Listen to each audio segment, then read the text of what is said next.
सरकार द्वारा appointed chief secretary ने ये लिखित में दिया है कि टीचर्स की ट्रांसफर, पोस्टिंग और सारे सर्विस मैटर्स सिर्फ और सिर्फ केंद्र सरकार के अधिकार क्षेत्र में आते हैं और केंद्र सरकार के नुमाइंदे एलजी साहब के अधिकार क्षेत्र में आते हैं।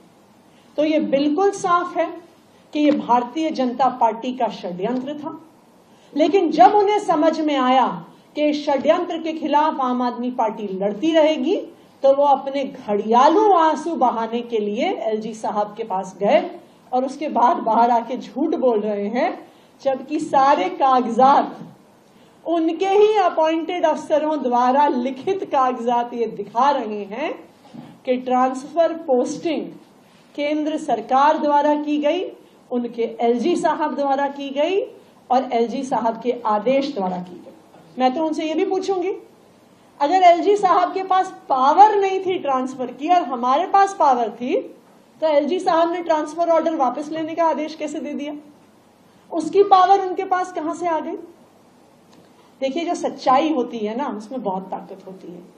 सच्चाई आखिरकार पूरे देश के सामने, पूरी दुनिया के सामने आ ही जाती है। और भारतीय जनता पार्टी का ये षड्यंत्र, दिल्ली के सरकारी स्कूलों को तबाह करने का षड्यंत्र, आज देश के सामने आ गया। केंद्र सरकार द्वारा अपॉइंटेड चीफ सेक्रेटरी ने ये लिखित में दिया है कि टीचर्स की ट्रांसफर, पोस्टिंग और सारे सर्विस मैटर्स सिर्फ और सिर्फ केंद्र सरकार के अधिकार क्षेत्र में आते हैं और केंद्र सरकार के नुमाइंदे एलजी साहब के अधिकार क्षेत्र में आते हैं।